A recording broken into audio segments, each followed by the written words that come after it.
love both.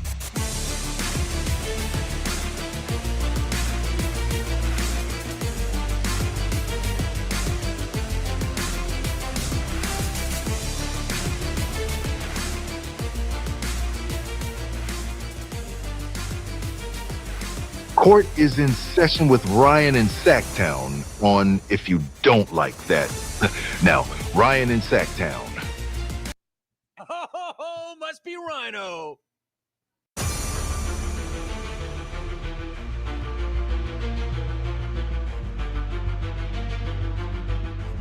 What's up? What's up? What's up? Fired up to be back with you here on a Jerry Reynolds Wednesday. If you're new to the group, this is what you're looking for, okay? You're looking for a, wow, that's a great question. You might even kind of form a relationship with Jerry Reynolds, too. I mean, look at what this guy's done over It wouldn't time. be Tristan. I mean, I was just hopeful you would ask me a question. That's one of the highlights of the week for me. How about that? That could be you. So get your questions in for Jerry. We've already got some that are in the chat. I will do my best to pin those to the chat. I like them coming in about 3:25 because Jerry joins us at 3:30. Thanks for bearing with me yesterday. No show, had some tech issues, taking the show on the road, but glad to be back. No shortage of topics, surprisingly, considering it is the slow time. And something I've laid out, how's my volume? Volume good, everybody? Last time I was here, you're like, it's kind of low. I think my volume's good today, but holler at me if it is not. I've laid out this Clippers investigation, and it's like, what's going on? And I gave you what I really thought is the truth about what's going on right now in the NBA. I called it reckless speculation, but I do think it's in. And we've got something that just dropped. I had to grab it from Jim Rome's show because I didn't have enough time to turn it around, but there's a report on the Clippers investigation. Also, Kyle Shanahan. I want to ask Jer about this situation involving Kyle Shanahan. It's just, I see both sides of it, and it's continued to evolve to where he pulled reporters into his office because of a discrepancy that was on the police report. But it does, I gotta say, feel like there's more to it, but maybe there's not. When you read the police report, he was only going, he was below the speed limit. He was going 20 miles per hour per the police report. And to suffer those types of injuries and being the one that contacted, there's just a lot there, a lot to chew on. People getting on the media. And that's where I want to look at both sides of this, because I'm not somebody that's a journalist per se. Now, if somebody tells me something, I will pass it along, certainly pertaining to the Kings. I will stay in my lane. You're never going to see like report NFL Niners say this per one of my sources. It's just not what I do. I analyze more than I break things, unless it's something big. And I have held back. I have held back considerably at times with certain things that we knew about ahead of time, and let it take its course, because it wouldn't be right coming from me. But it's something called OTR. It's off the record, And so those killing Chris Sims, Mike Florio, Adam Schefter, I just don't get it. It's not making a lot of sense to me. So we'll talk about that, as well as the Clippers before Jerry gets here. Want to talk to Jerry again about how you keep something like that kind of under wraps with the Clippers, or not the Clippers, but with the 49ers. Speaking of the Niners, man, your training camp is not starting well. And I didn't mean to use that drop because of Kyle. Sorry, that was insensitive. That was not on purpose. My bad. I was not a smart man there.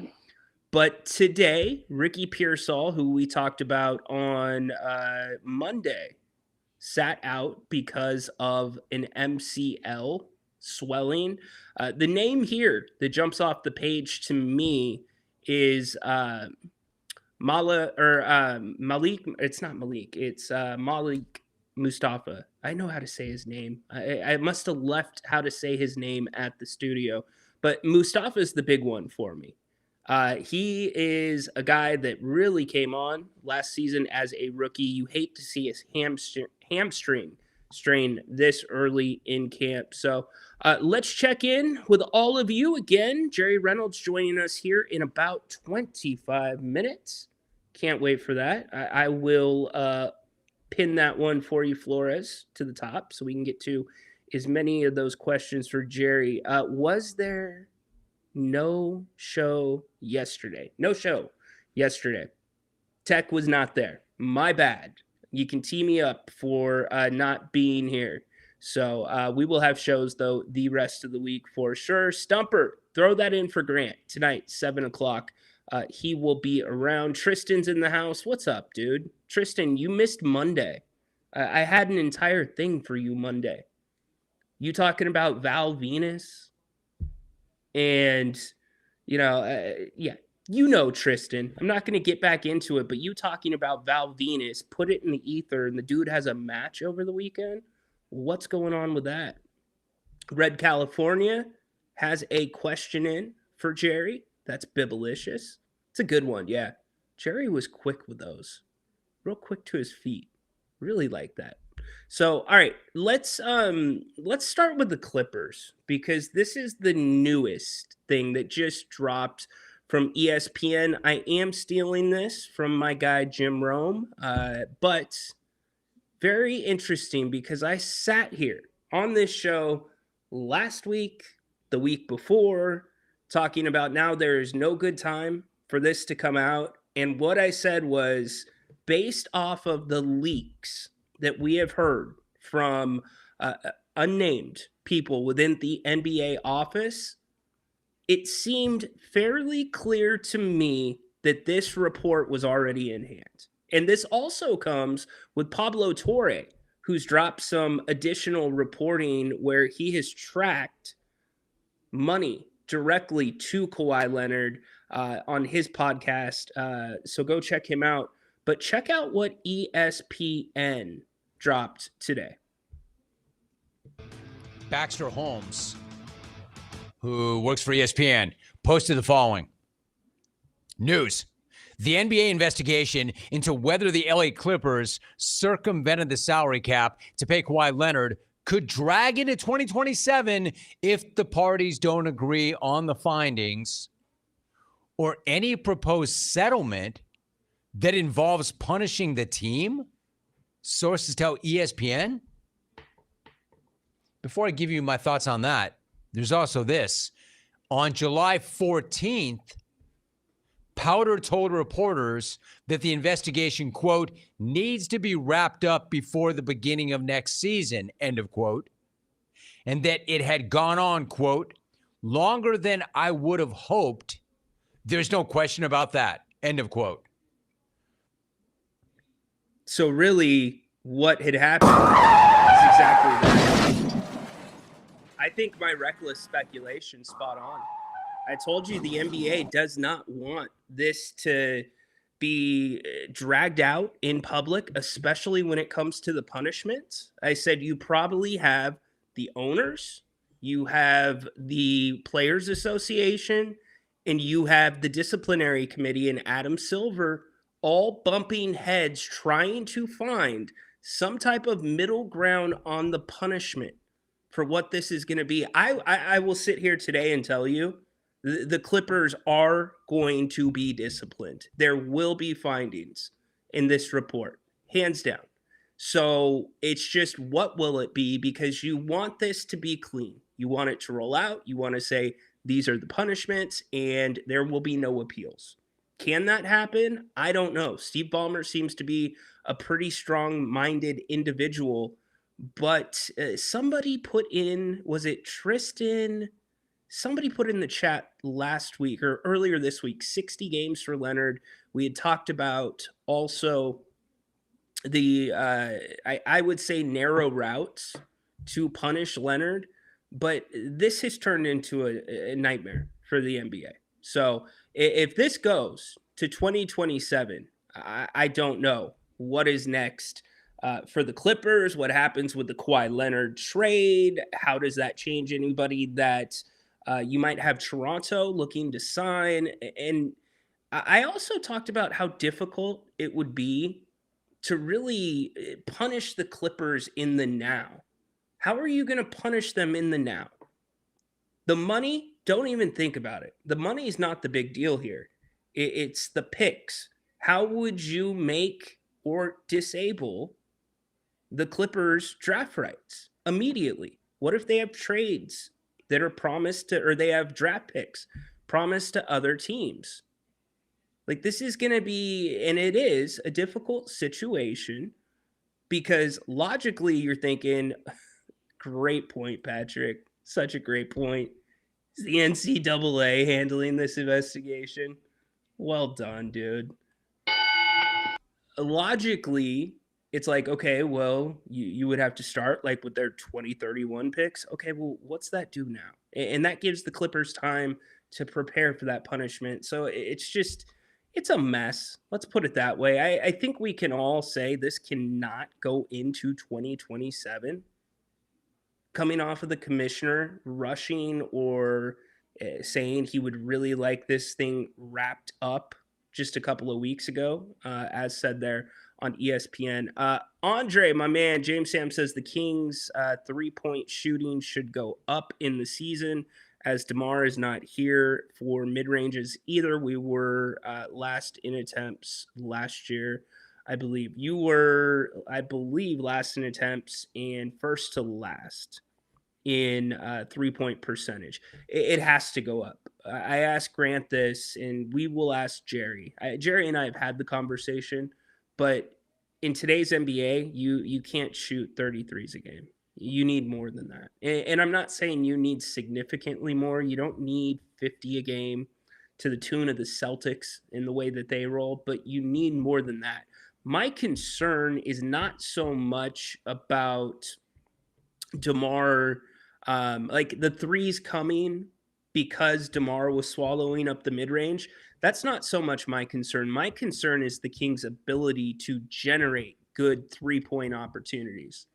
And as silly as it is, passing, the Kings' passing has just been poor the last couple seasons. It's just not there. Think about alley-oops. The Kings, oh my gosh, man. Like, you would hear a visible uh-oh when they would throw an oop, even during the California Classic, because the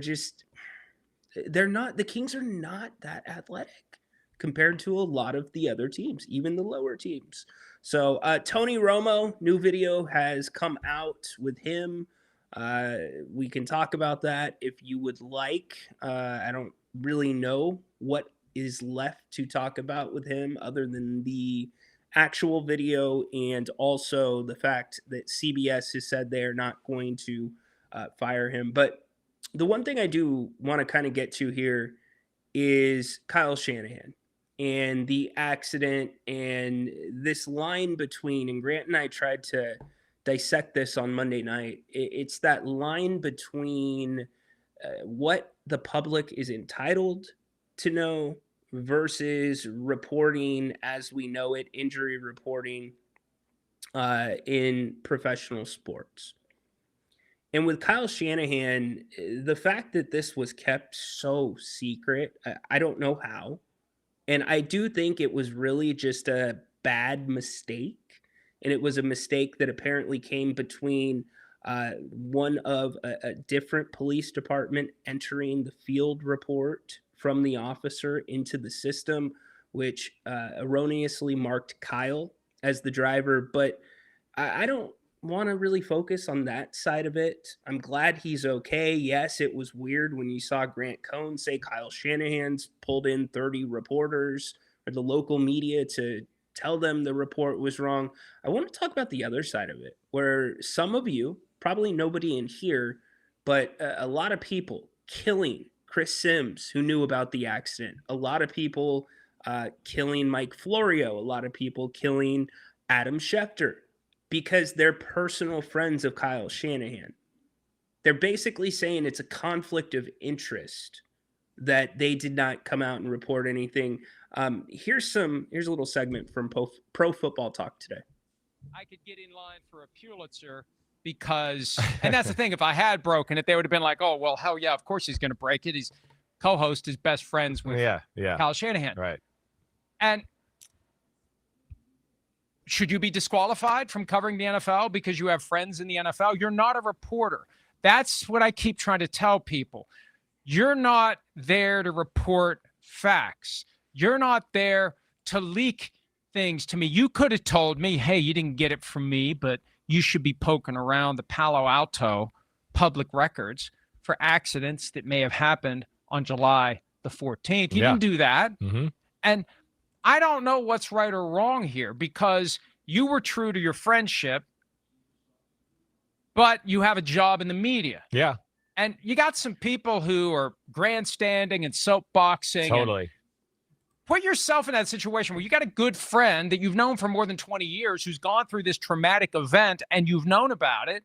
Are you going to violate that friendship so somebody can break the story? Okay, so that's one thing. Yeah, totally. And I don't know what the right answer is. I know I'm not mad at you, and I know that people think I should be. Yeah. But I would have done the same thing you did. Right. Now, if my best friend was Kyle Shanahan, now that becomes a problem given what I do. Like, this gets back to the story of the offseason. How close do we get to the people we cover? Mm-hmm. There needs to be a wall there for the people who are the reporters. You can't get so close that you can't do your job when your job needs to be done. And I was talking to somebody yesterday, and I said, look, how do I deal with it? The people that I know, they know I got a job to do. And the people that I get along with are the ones who respect that, and they let me do my job when I have to do it. Yeah. And they don't get butthurt about it. Exactly. And this is like both sides of it, because on one side of the screen, you have Mike Florio. He is a straight up reporter. He's a journalist. You tell him something, he's going to write it. And on the other side, it's Chris Sims. How often does he really break news? His name's in the media this week because of the Kyle Shanahan thing. But it goes back for me. And again, do not have a degree in journalism, but it goes back to me about that line. It's the same line that is that of off the record. How many times do we hear a source in the building, a player source, an unnamed executive, whatever? Where's the difference here? Clearly, Kyle Shanahan was reaching out to Chris Sims as a friend. And anybody that's criticizing Chris Sims, criticizing Adam Schefter, where's your platform to do so? Were you on that phone call? Have you heard that phone call? Do you know what was said? Did Kyle Shanahan say off the record? Do you know the dynamics of their relationship? You don't. So how can you even make that argument? You know, I don't think there's an argument here. I think if this was September and we're getting ready to kick off the NFL season, if it's after the first week of the college season, this is not being dissected the way that it's being dissected. Now, in all fairness, this whole thing, again, with Kyle Shanahan, strikes me as super odd. Very, very odd. The report, I would go as far as to say, and I will call it reckless speculation, that you look and you read the report and the injuries seem very, very extreme for what the report actually says happened. Why did the Niners keep it under wraps?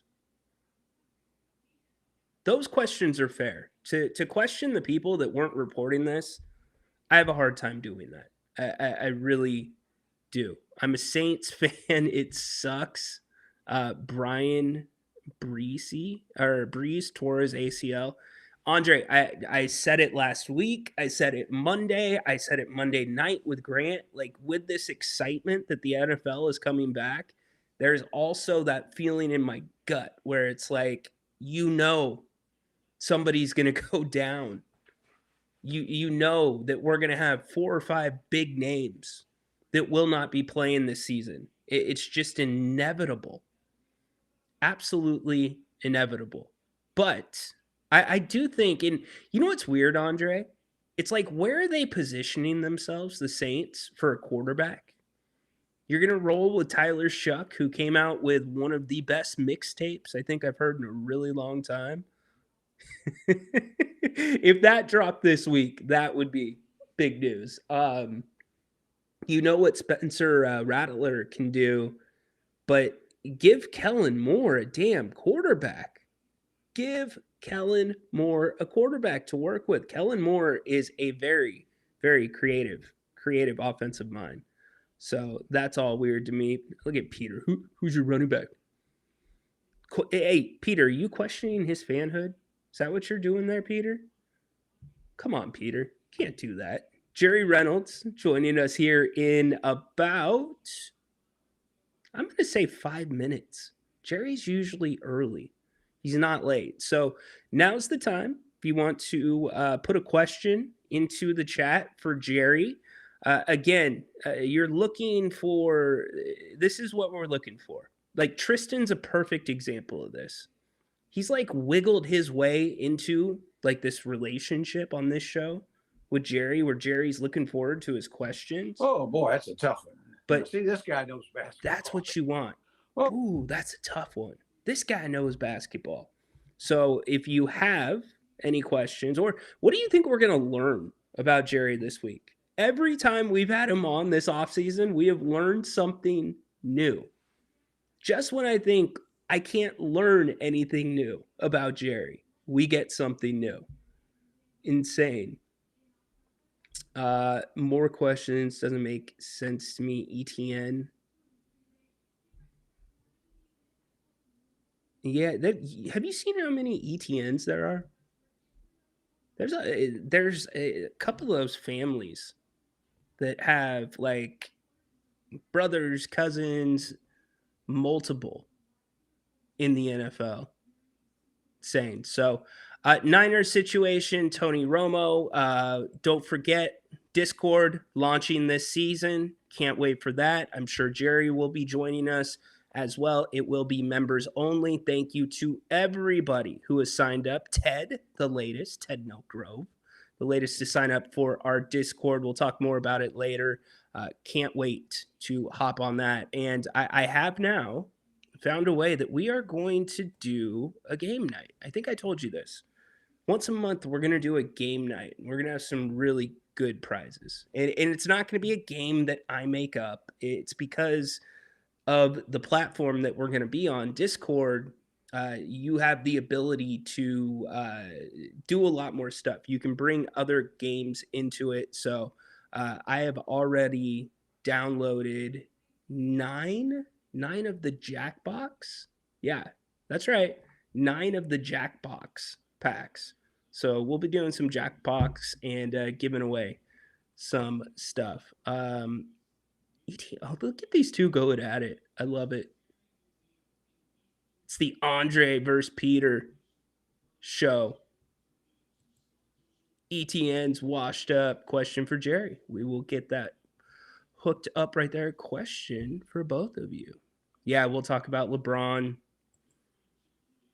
It's that time of year, man. I have worries about that Philadelphia roster. I've already laid them out. I think that roster is thin. Even if Embiid plays 82 games, which will not happen. No chance he's playing 82 games this season. But they're so strapped for cash. You know what I think? It's not out of the question. And I asked Grant this. We'll ask Jerry today. I think LeBron will move this season if it's not going well in Philly. He will push his way out of Philly. And then the reports that we hit him on Monday that LeBron's not going to live in Philly, possibly. He's going to live in New York. That is not going to go over very well with Philadelphia fan. Can promise you that. Hopefully Jordan Tyson stays healthy with his injury history. Yeah, Tyson's explosive. I agree with you. It's going to be fun. How many people are doing fantasy? I'm on the edge of whether or not to do fantasy again this year. My teams are just, it never works out. And quite frankly, I don't like the platform that we play on. Does anybody play on the Sleeper platform? It's like a bare bones fantasy league. Like you don't have backups. I think you have one or two extra players on your roster. So I guess it demands that you look at the bye weeks and you do all that. You have good players available if you forget, but I like the traditional, I like more of the traditional way of playing it. According to his contract. Oh yeah, Patrick. Yeah, I didn't even realize that was your question. Yeah. Is it in his contract that there's a kicker?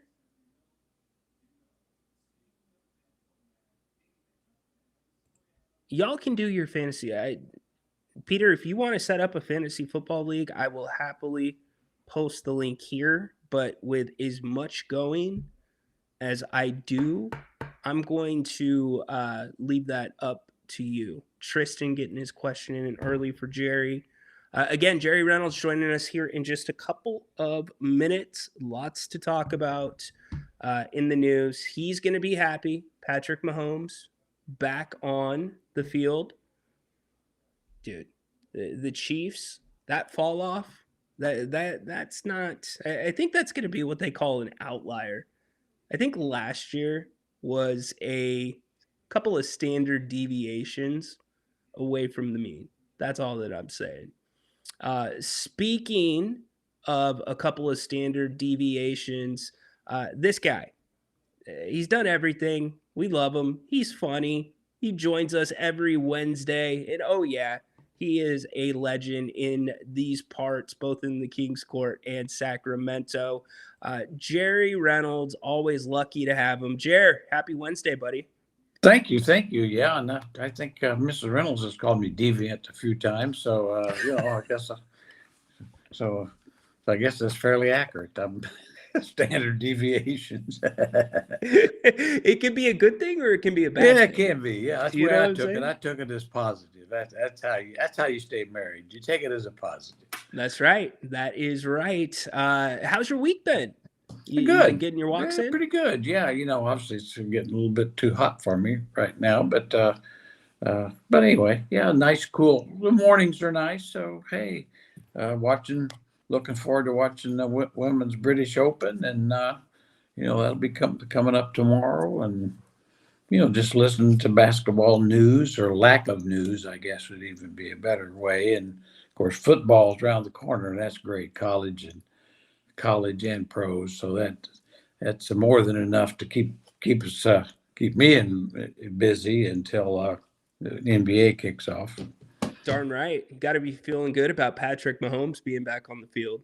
Yeah, no question. I mean, obviously, whether he can be, what he was before the injury, 100%. I don't, I mean, I'd say that's still think something's got to take time, and just exactly what that means for the Chiefs. I as a Chiefs fan, I think they're going to be much better, but I don't really see them challenging, for a Super Bowl. Yeah, I think it'd be a great season if they could get back to the playoffs.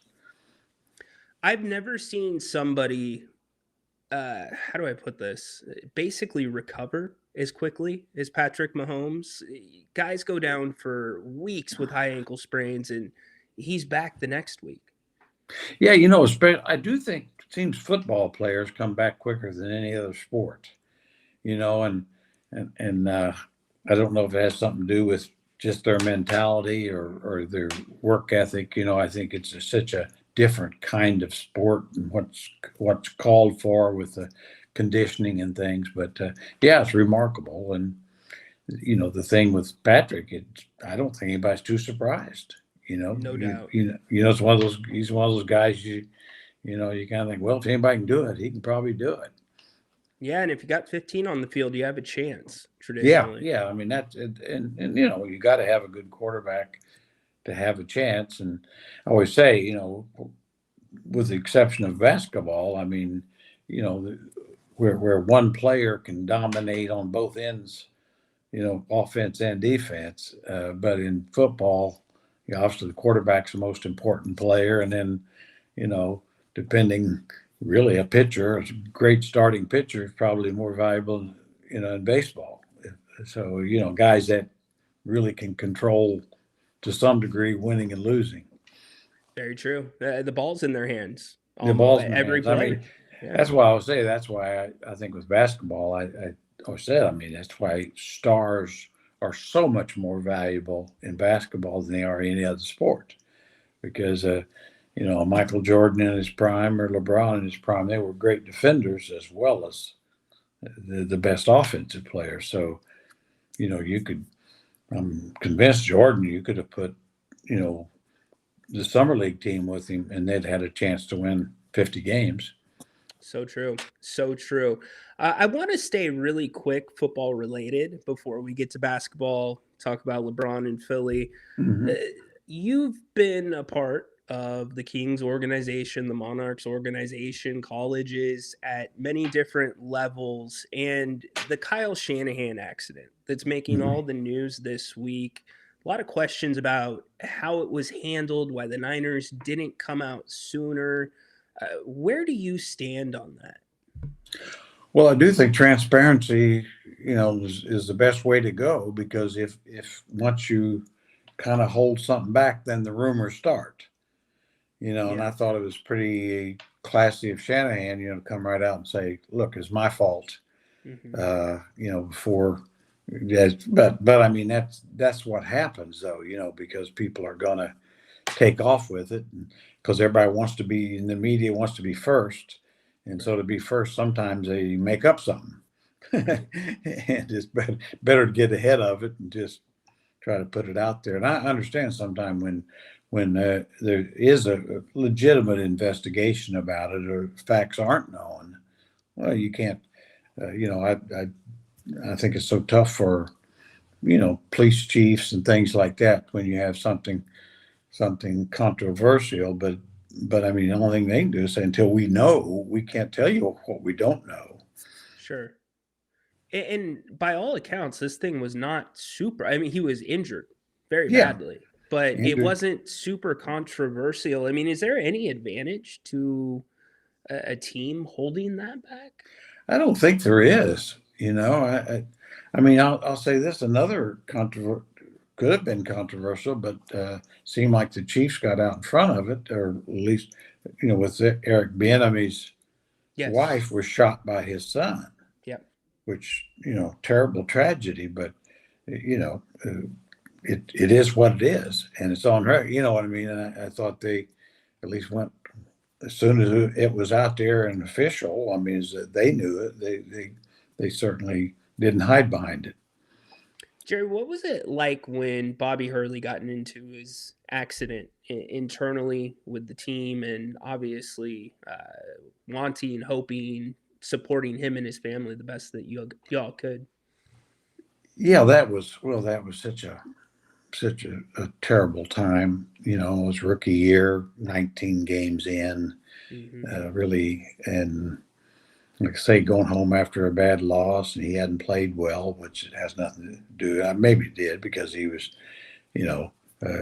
kind of went the back way to his house or where he's living, and had a guy that was driving too fast with his lights off and hit him. And of course, if Mike Poplawski is our second round pick that year, hadn't been following him or pretty close, he would have died right then. He would have drowned in a ditch. But the whole process, that was, because we didn't really expect him to live.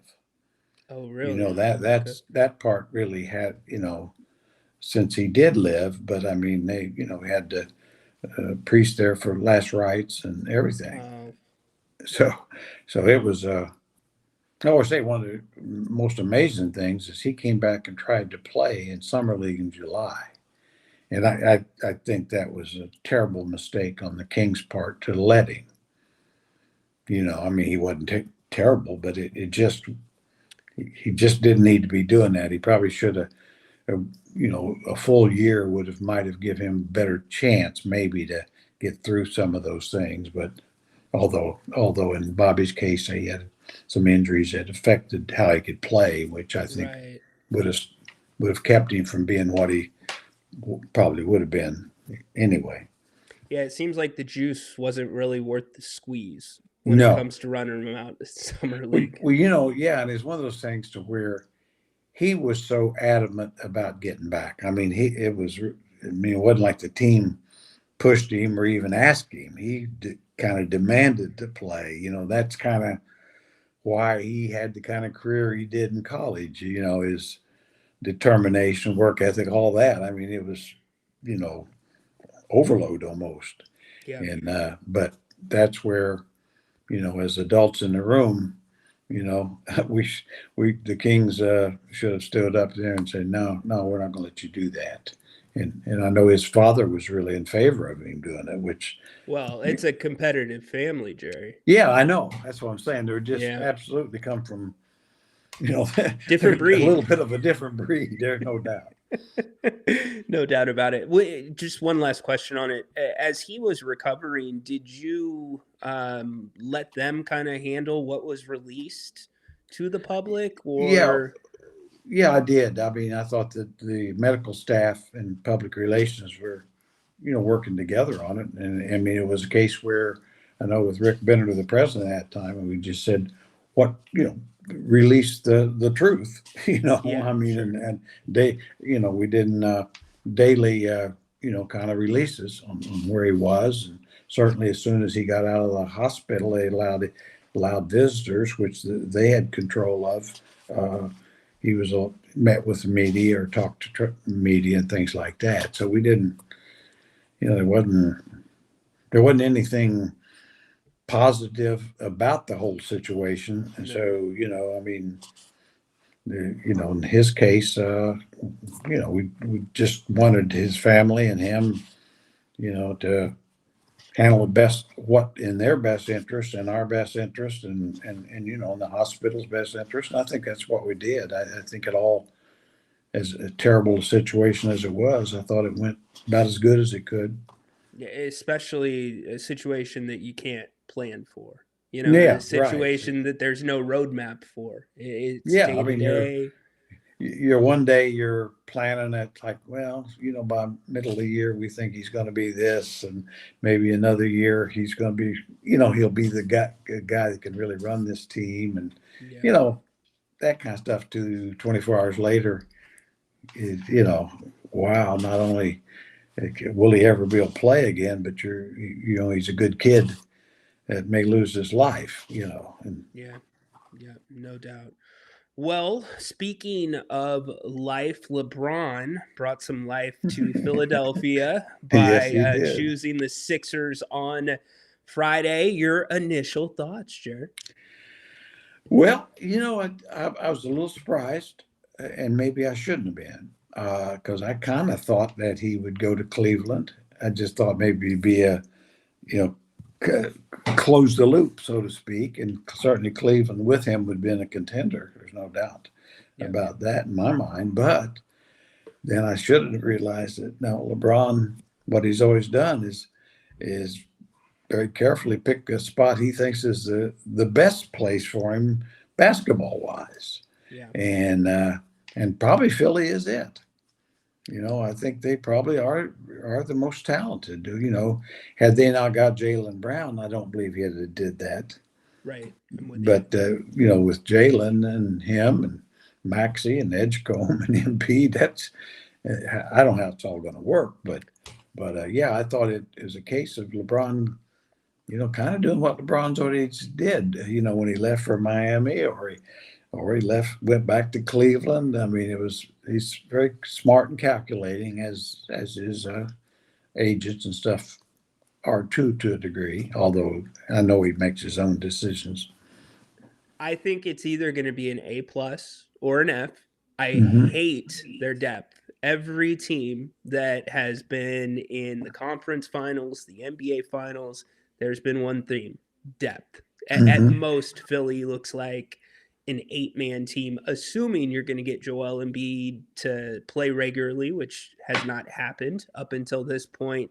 And I think Philly was up the choices. If you would have went to Golden State, you knew what you're getting yourself into. If you're going to Cleveland, just as you explained, but Mhm. also I think with Cleveland, because of it being his hometown, he would destroy his legacy if he tried to move mid-season. Miami, I think, a same type of thing if he tried to Mhm. move mid-season. So I guess we'll go to Patrick's question here.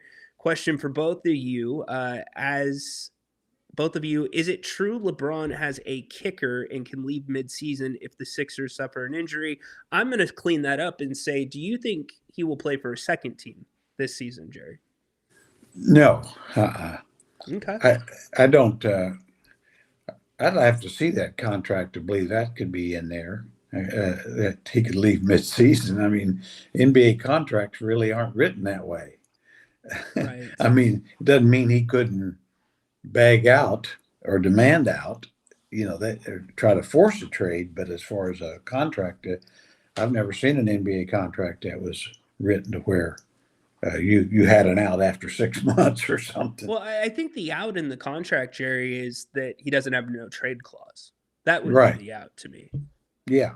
Well, that's what I'm saying. I mean, he got it how he wanted it, and so did Philly. Low amount of pay, 2-year contract with obviously an out at the player option at the end of the year. I think that's the way it is, and of course they're expecting him to play 2 years. He's expecting to play 2 years, but will it be there?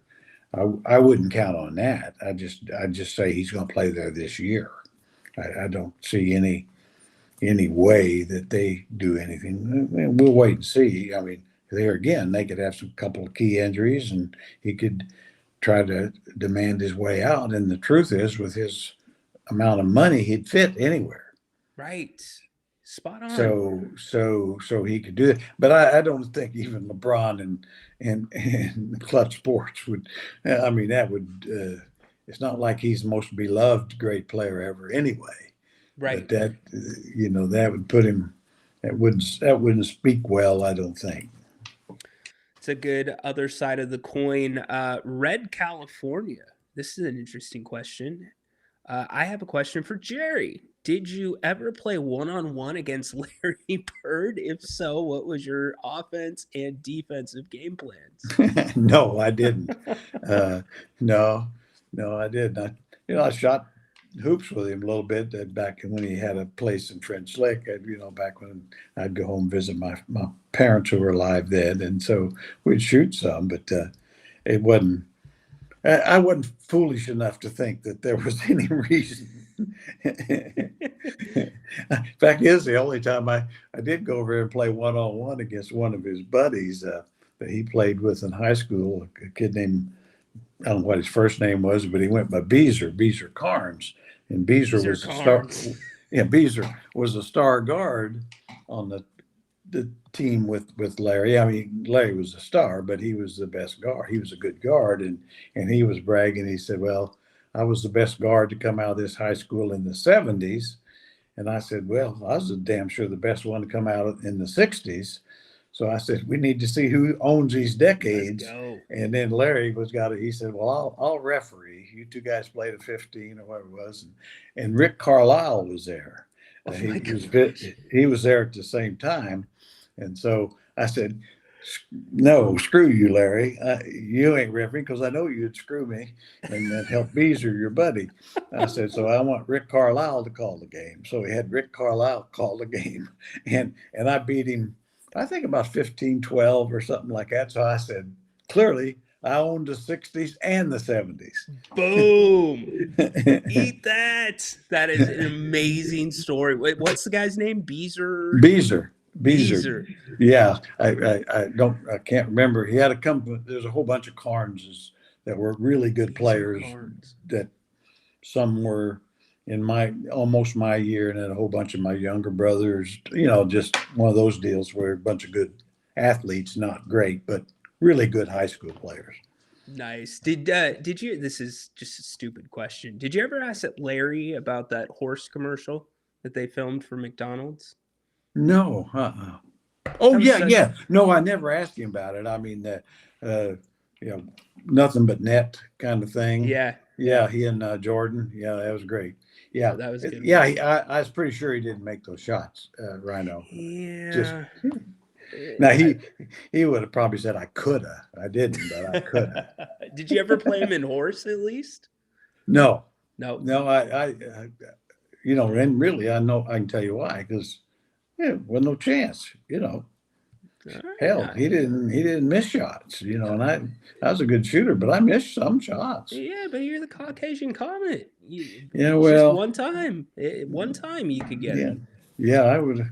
I mean, and he never even asked or anything. So yeah, anyway, that was the only any real legitimate basketball thing. Usually when I went over there in the summers, I'd lift weights with him. He had his own weight room, and so we'd do that. He'd lift a lot and work hard. I'd just kind of piddle around, But so to get through it, so we'd have an excuse to drink a beer, Yeah, absolutely. And stay away from the Clodbird cigarette.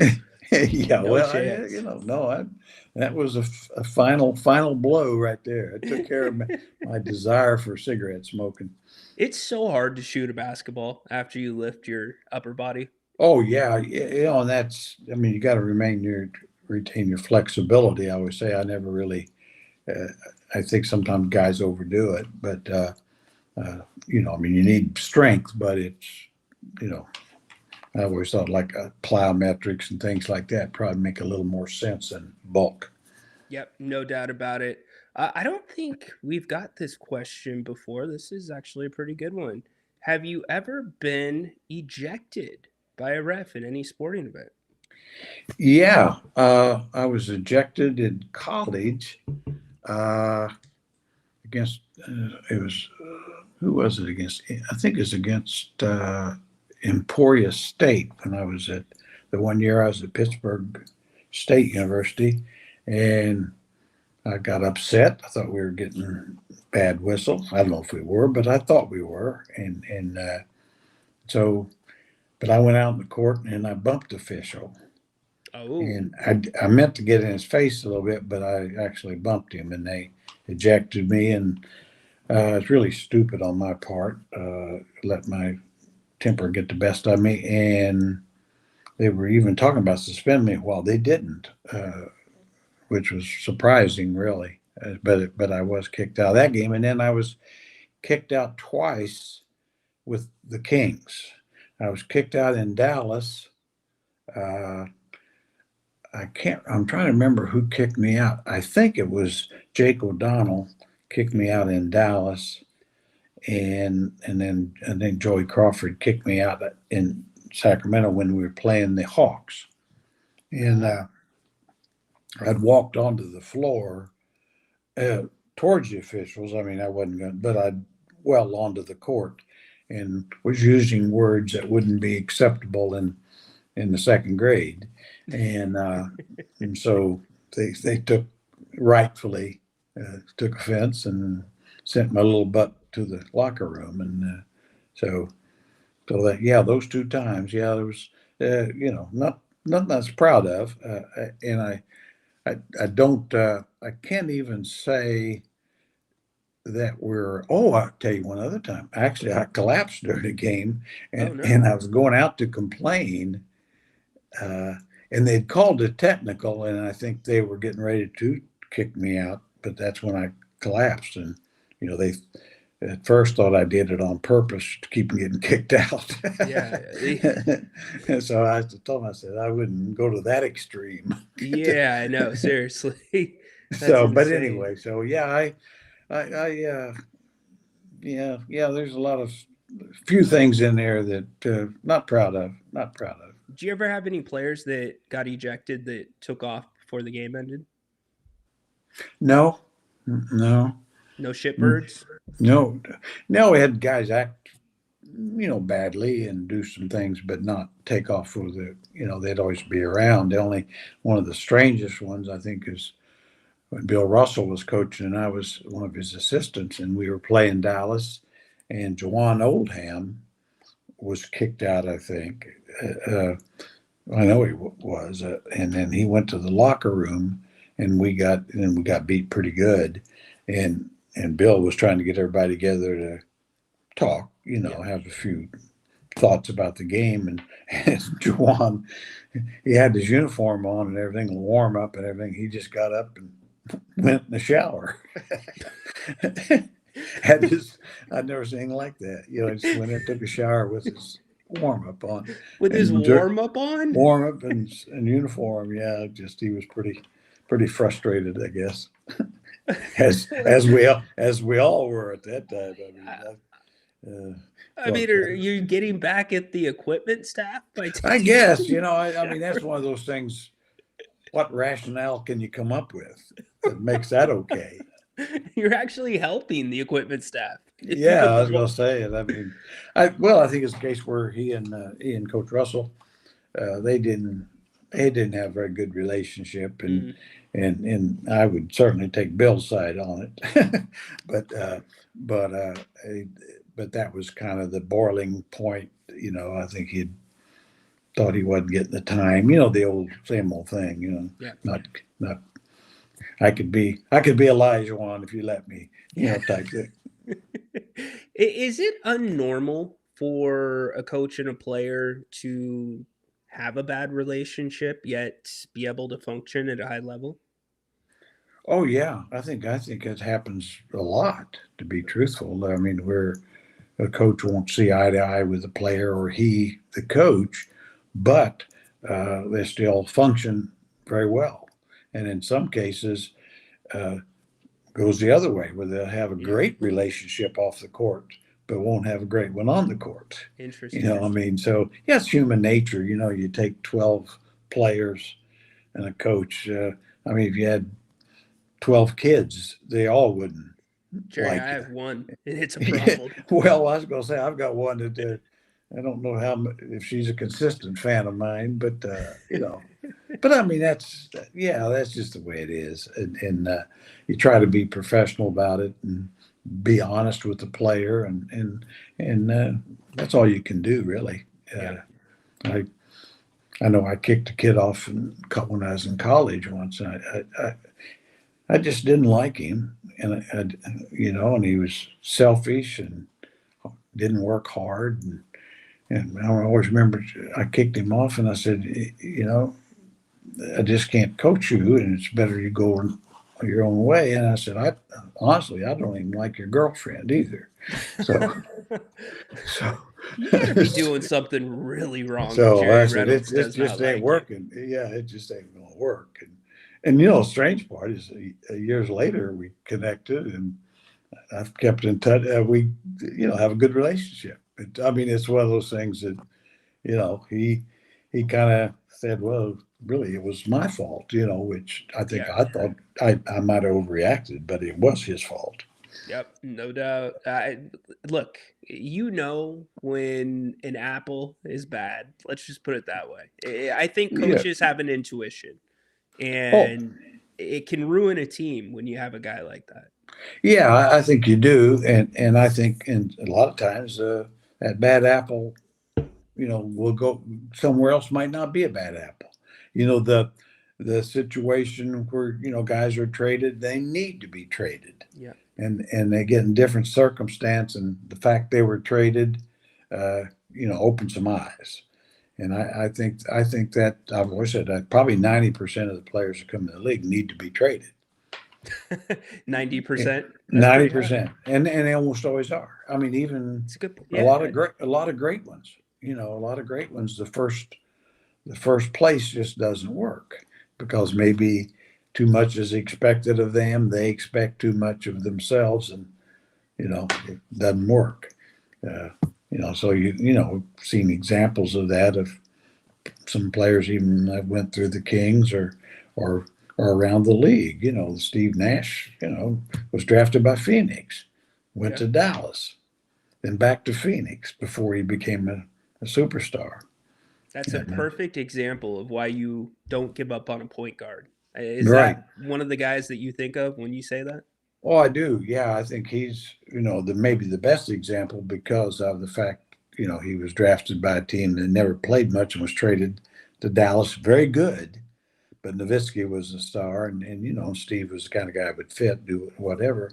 And then, I always say that the other maybe best example is Jalen Brunson, who, second round pick, who I always say Mark Cuban basically was cheap on the two guys that he shouldn't have been. He didn't want to pay Nash a big money and didn't want to pay Brunson. And it's the time you could too. Yeah. Well, and I mean, I remember talking to him once. After one of our games, I was talking to Rick Carlisle, and he came up. We were visiting a little bit, and he actually we'd talk about salaries, different things. Anyway, he brought up the fact. He said, I've overpaid about everybody that's ever played with us, except I didn't overpay the right guy sometimes. Two guys I should. Well, that was before Brunson, but he talked about Nash. He said, man, the guy I should have been willing to overpay, and I didn't. Damn. At least he could joke about it, talk about it. It's an owner taking a little bit of accountability, even if it's behind the scenes. You'd like to hear that. Yeah. No, I have a lot of respect for him on that basis. I mean, because there'd be a lot of owners would never admit to, boy, really screwed up. That's right. A lot of husbands too. Yeah, no kidding. Baki and Todora sending love all the way from Serbia. So well, bless their hearts. Absolutely. Love. There you go. There's there you go. There's a little heart. Yeah, good little job. Heart. You got a heart from Jerry Reynolds. How about that? Yeah. My heart needs help. Yeah. Speaking of hearts, you and this guy have a good relationship on this show. Tristan. See what he's going to hit you with today. Jerry, Doug was my favorite king growing up. When he took over your full-time broadcasting role years ago, what stood out to you about him, and what did you see coaching qualities in him even back then? Well, the thing I would say about Doug as far as broadcasting, and we spent a lot of time together because I went to doing pre and post game for a couple of years, just half-time, rather than totally retire. Right. And so we'd spend a lot of time at different times talking about things. But the thing that he was so prepared, he really prepared for games, and it kind of made me ashamed of myself because I didn't really prepare near as hard as he did. Of course, I always thought I was lucky because I'd always, you knew all the coaches, all the players from drafts and different things. But anyway, his preparation, his love of the game. I think you saw it with Doug as a player, and I thought in broadcasting, I think you saw that as preparation, and he really wanted to be good at it, and I always did think he'd be a good coach. I really did. And in fact, I used to encourage him to get into coaching because he'd always talk about it, and I said, well, until you do it, you'll always have that out there. And I said, you can always come back to broadcasting. I said that's where I always felt like one of the few smart things I did was get into kind of go through the whole rigmarole of coaching and front office stuff, and broadcasting was the last stop, and it was the best stop. You Were know, you? Yeah. it Were was, you ever? Sorry, I didn't mean to step on you. Were Mhm. you ever approached to go national, or did you ever want to go national? No, I never wanted to. I don't think that anybody would have wanted me, but I didn't want them either. I mean, for me, well, my interest was the Kings primarily in the league secondarily, and I just and plus the extra travel. You know, to go Yeah. national, you'd have to travel even more, and so no, it really didn't interest me at all. I always said if I was going to do anything at that time other than what I was doing when I got into broadcasting, I might have my second time I would have went back into college coaching if anything, Oh wow. you know. Okay. But it was too late. I wasn't that old. I could have done it, but still, and had some opportunities. But it's like, yeah, you still got to move and all that, because Yeah. that was always a fun time at that time. Now with all the transfer portal and NIL money and all that stuff, I don't think it'd be much fun now. No, and you've got poaching and no rules to enforce. It's a nightmare right now in the But NCAA. but Tristan, that's a good question, and Doug was a heck of a player. I mean, if he could get guys to play defense like he tried to, but even Doug's a great example of what we are just talking about. He was drafted by Seattle, went to L.A., went to New York, went to Toronto, Hmm. all that before, and really it was Toronto before it really clicked in for him as a player. Hmm. And I always remember scouting. I scouted him in college quite a bit at Pepperdine, and I thought he had some injuries, or he would have been a top 7 or 8 pick. For sure. I think he went 12 or 13, something like that. Yeah. But yeah, really, it took Doug. Of course, I've told you this story, but I always remember Jerry West telling me when they had Doug, and I've told Doug this. He said Doug Christie is going to be a hell of a player someday, but and when he figures out he's not Magic Johnson, because he damn sure ain't, or something like that. It seems like Jerry, because Grant shared his interaction with Jerry West, and you obviously knew him better. But it seems like he would just hit you with like a one-liner and just walk Oh, off and go yeah, to well, I mean, somebody else. he just cut to the chase. I mean, he had to very opinionated, but very correct. Sure. I really felt like scouting and stuff. I tried to be around him as much as I could because I thought he was probably the best. I mean, like I always say, the things he always told me was one thing to look. Don't spend so much time focusing on what they can't do. Mm, Focus on what their strengths are. If their strengths are enough to play, because that's got to translate to the NBA. 100%. They have to have something special. 100%.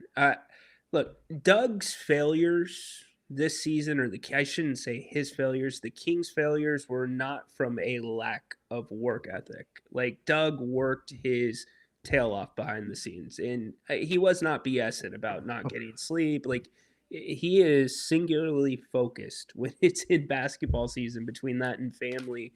But we know the love for the community, we know the extreme love for the game.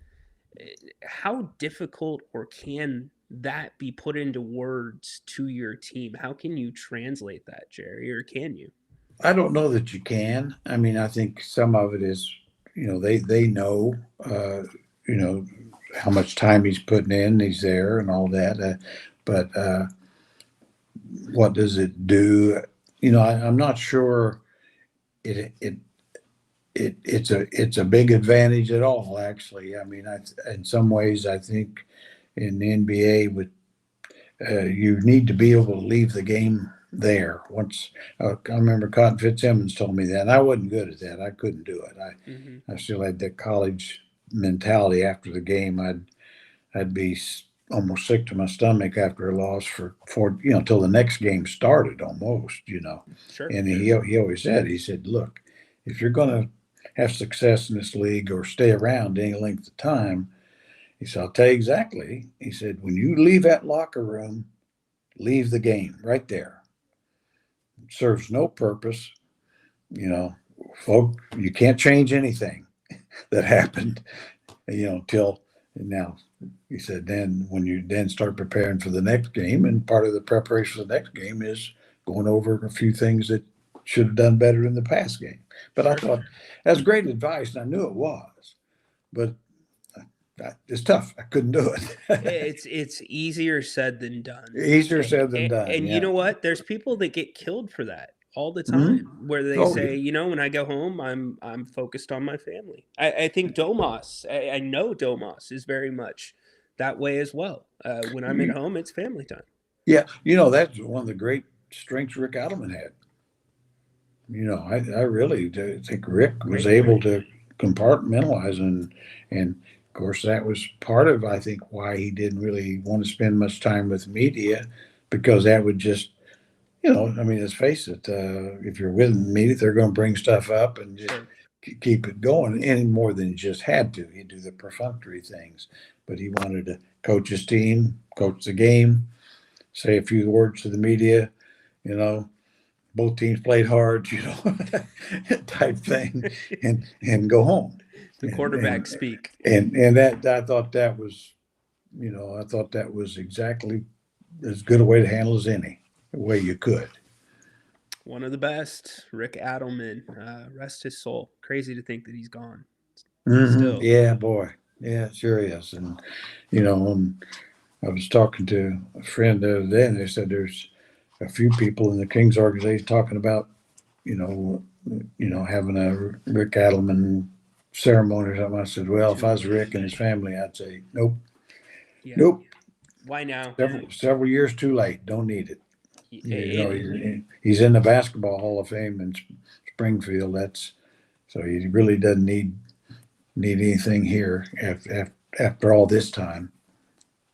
It would be disingenuous, I think, to those who, and I'm not going to speak for the fan base, but I think those who knew Rick, like you, played for Rick. I think it's pretty well seen that time has passed. It should have happened way before. It shouldn't take his passing for that to have happened and have his banner up in the art. No, that's the thing.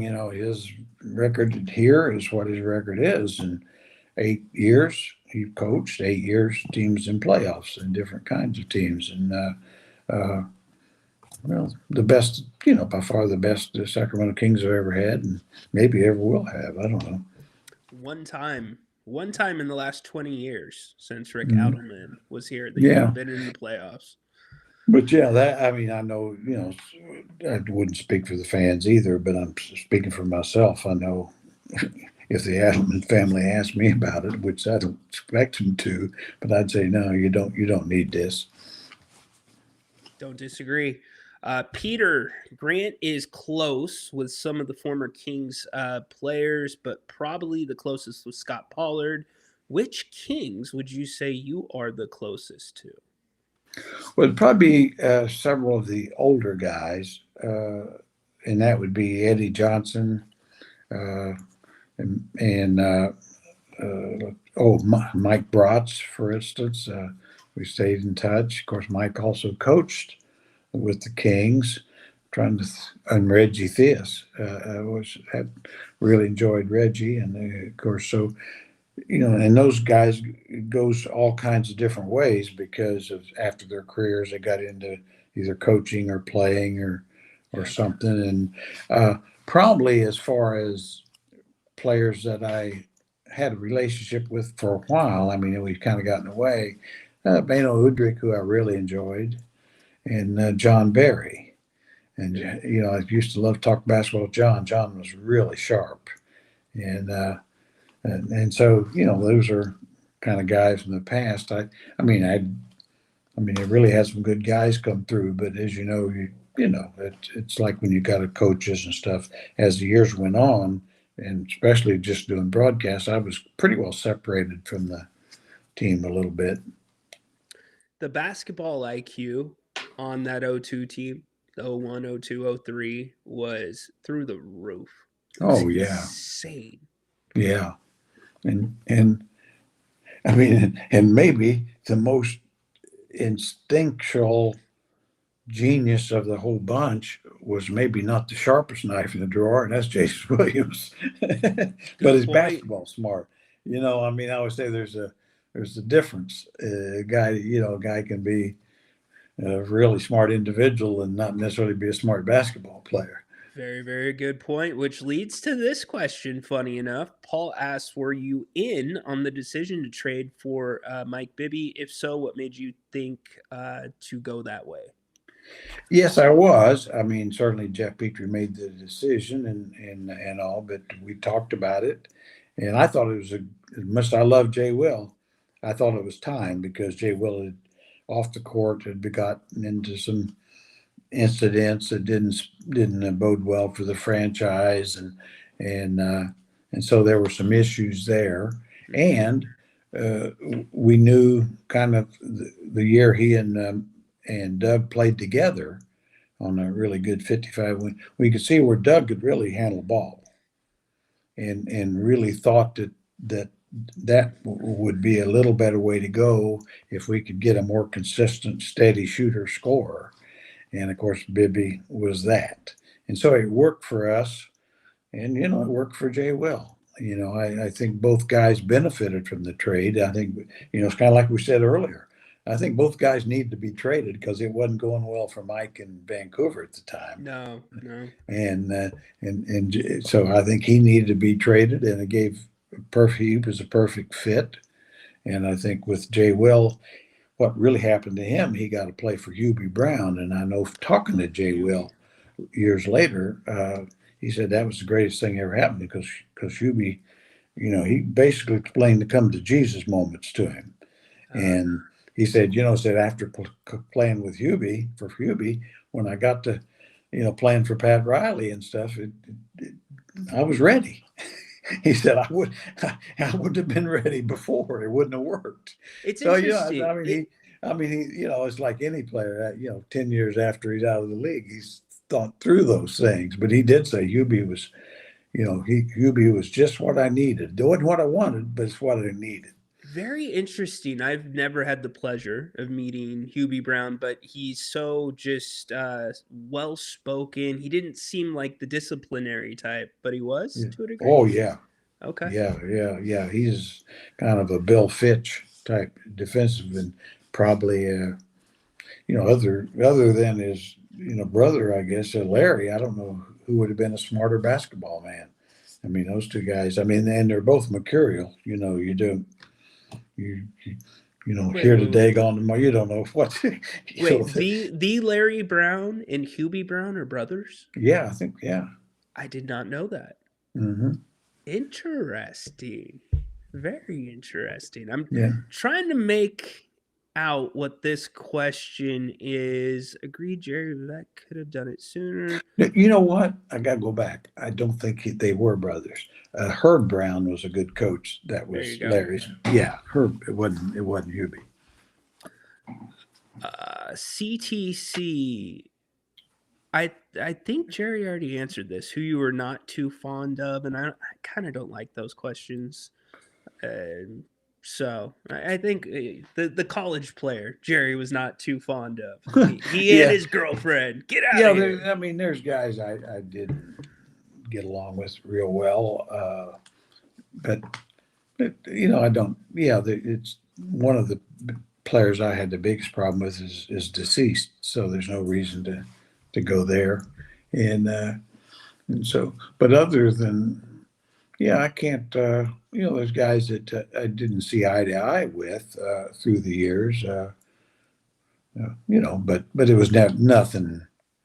Nothing serious. It's just more business. Don't sound like a mafia guy, but it's just business. That didn't think their talents fit well, and we could be better off with somebody else, type thing.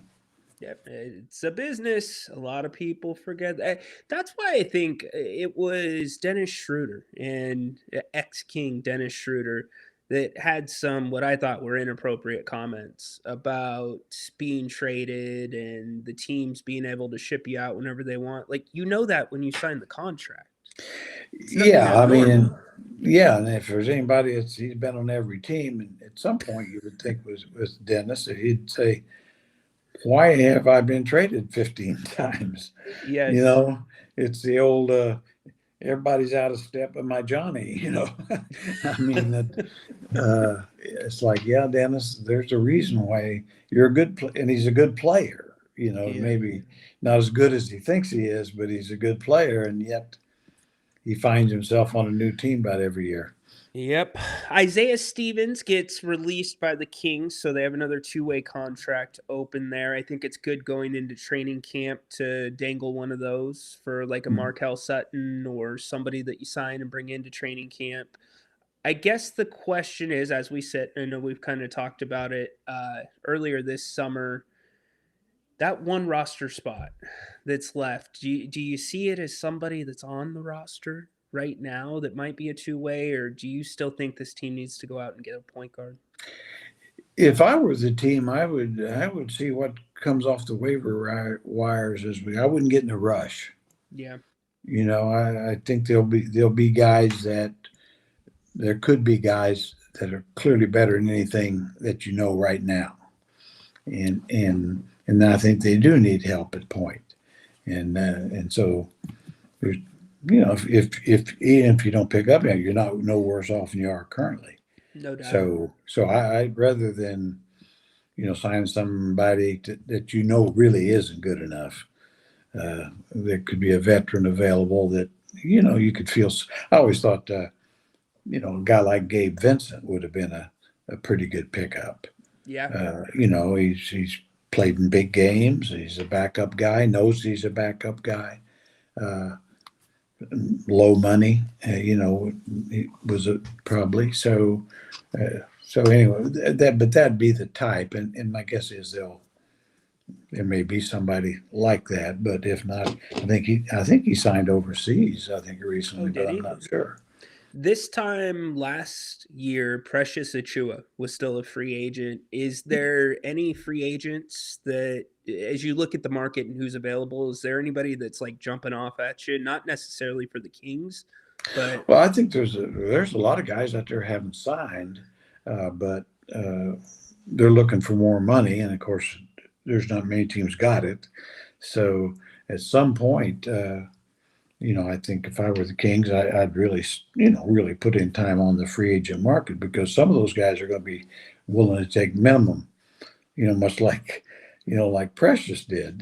That's why he was available, because nobody offered him a good contract. And so he took what was a team that would offer him something. And there'll be somebody like that. I don't know. I mean, it's like a game of musical chairs. There's 6 or 7 chairs there, but there's 12 guys looking to get those spots. So yeah, once it stops, there'll be a couple standing that might interest you. very, very true. Very great point. One thing that came up, and we'll get ready to close here in a few minutes, was the Kings' three-point shooting. And you and I have talked about this. Somebody put in the chat today. In fact, James Ham, love James. I guess he was talking about having DeMar gone is now going to open up more three-point opportunities. I don't think it's that simple. I think this team has had trouble creating opportunities, and also the passing's not been great, as we've talked about. What's the number you think this team needs to shoot? Because 30 is just not enough in today's NBA. Well, yeah, I think I probably look at it more the percentage as opposed to numbers. I mean, in other words, to me, everything should be geared toward productivity. In other words, I live and die by the 1.3 something per shot. Now, yeah, if you can get that shooting threes, fine. But if you get it shooting twos, that's fine. yeah, However you get it. And so I'd rather see him shoot 25 threes and shoot 40% than 45 and shoot 37. I mean, I just think there's a diminishing, especially if in fact you can get your point. Well, I think the good examples really is Oklahoma City. that they didn't, as far as teams in the league, they shot fewer than a lot of them, and of course their best player didn't shoot very many. Right. And Yes. so I would probably tend to disagree with James a little bit. I think that DeMar is going to be missed more than Kings think. In other words, I think it's the right move. But DeMar was a good player. He was. His passing was really good, Jerry. He was a very, very underrated passer, and he's a guy with 5 seconds on the clock. He could get a shot. Spot on. And here's the go ahead. Sorry. Go ahead. Yeah. I was just going to say, here's the other thing. And again, I'm not trying to, I love James. He knows that. If we're going to talk about the threes, let's also talk about who's going to get to the free throw line, because I don't have the numbers in front of me, but between Westbrook and DeRozan, I would say at least, probably off the top of my head, 30% of the Kings free throws live there. Yeah. And that's how you get productive. I mean, you have to get to the line. I always say the great scorers get to the line. Mm-hmm. And that's how the Jordans or LeBron's, that's how they become, and Luka, they become 1.5 points per shot, but it's all the same. You get in the line, that's a point if you make. And so, the Kings weren't good at that. Those two guys were. And so that's the danger, I think, of shooting 63s. You're less likely to get to the line. And then there's a multiplier. Is that not only are you getting the line, but you're not getting the other team in foul trouble as much. That's right. You're not getting them in the penalty. That's right. And what if you, as a team, are in the penalty? You know what that makes for? A very sloppy game that the Kings do not want to get into. You're right. Yeah, and I always say, I mean, I learned that as a young coach from Reggie Theus, is that he told me, he said, don't take me out late in the quarters if we're in the penalty, because I can get free throws. And he could. Wasn't just saying it. I never thought about it like that. But as opposed to getting his rest then, get him his 2 or 3 minutes in the middle of the quarter as opposed to the end of the quarter. Yeah. Even if you're shooting a free throw, that's rest compared to running up and down the basketball court. Well, it is. I mean, I think in today's game with all the works or the play stoppages and stuff, I don't know. That's why I don't think you need as many timeouts. I think the league would be better off to have fewer timeouts. But it's commercials, I guess. That's why they do. Yeah, that one use it or lose it. I think you're spot on about that. Get rid of the use it or lose it. Yeah. I mean, so, I'd like to see anything, the idea of speeding the game up by eliminating, just taking one free throw like the Summer League. It's like, that speeds it up, but what does it speed it up? 2 minutes? You eliminate one timeout per team, and you eliminated 4 minutes. Bingo. You're treating symptoms instead of the disease. If you're looking at something as drastic as starting to do one free throw for 2 or 3, come on. Yeah. What are we doing? Yeah, and I do think the game needs speeded up, but like say find some other way because you do something like that, you're going through and changing, things through the game. It'd be like having baseball have three balls and you walk and 2 strikes and you're out kind of stuff. Yeah. The ghost runner now at second in extra innings. All that kind of stuff. I always hate that stuff. Like you putting the runner on site, like you say, he hadn't earned it. Just to me, it's just like calling timeout under two minutes and getting take the ball to half court. I think you should have, in college, you have to earn those 48 feet. That's right. Some of the best plays we've seen has. Well, you might not be able to do it. Feet, I mean, I know why the league did it. It's to give a team that really doesn't have a chance to win. Otherwise, it gives them a chance to win. They call a timeout with, 1.3 seconds. Well, if you couldn't advance the ball, the game's over. Yeah. But as far as I'm concerned, it should be over. Yeah, especially if you're a point ahead, right? Anyway, I've been pushing for that ever since I was in the league. That, and of course the corner 3 been eliminated, but eventually they will do that, I think. See, they need people like you on the competition committee with common sense. These are common sense solutions to the bigger problems. Yeah, they really do need more I don't say they need me, but they need more basketball people and maybe even older school basketball people because got too many, I don't know, just executives and PR people and marketing people. And it's like, yeah, but that's you guys don't know. Yeah, I'm with you. Before we go, there was a report today from ESPN saying that the Clippers investigation could possibly run into 2027 because of negotiations between the teams and the team and the players and the NBA about the punishment. Where's your gut on where this is at right now? Because to me, I think they have the report, and the back end is exactly the problem right now. They don't want to have people appeal the decisions. I think you hit it. I mean, I think that's it. And no, I mean, to me, I can't imagining, but it's clear cap circumvention. Now, okay, what it's a matter of what do you want to do about it, and I mean, if they can push right now, it looks like Silver would just like to push it down the road and hope in the collective bargaining agreement or something like that, they can come up with a rule that says, okay. Yeah, fine Bomber $5,000 and make Kawhi set out a half a game or something. That's what Bomber wants. I think they're gonna.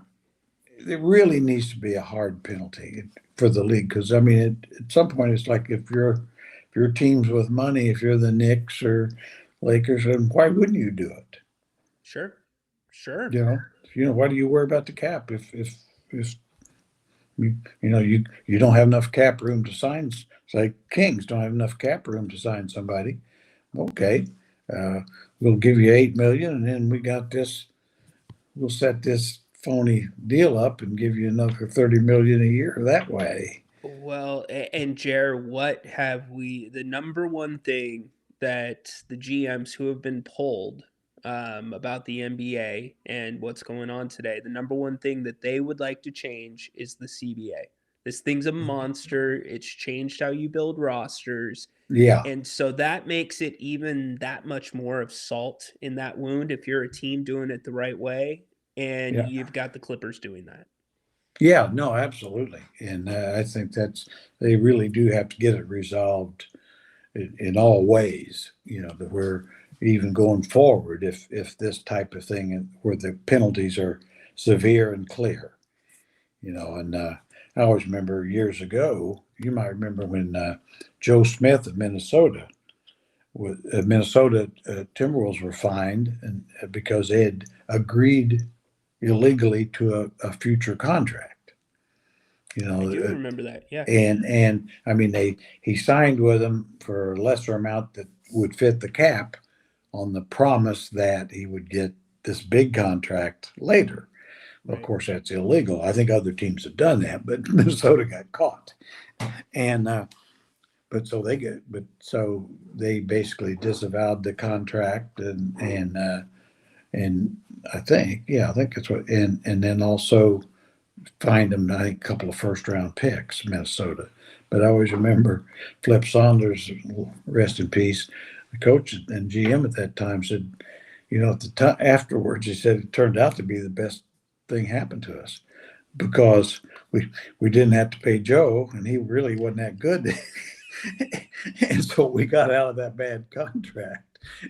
And he said by losing the two fairly late first rounders, we had more cap room and we were able to sign Sam Cassell and Sprewell.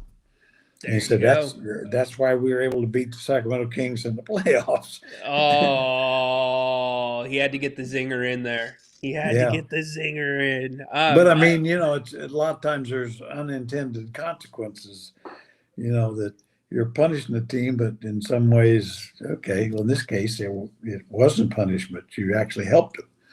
Yeah, and I think with the public perception, we'll wrap here. The public perception right now of Adam Silver is not good to me. Right. I think that now that you've got the public pressure and the way the game's being played, you're coming off of a super physical postseason.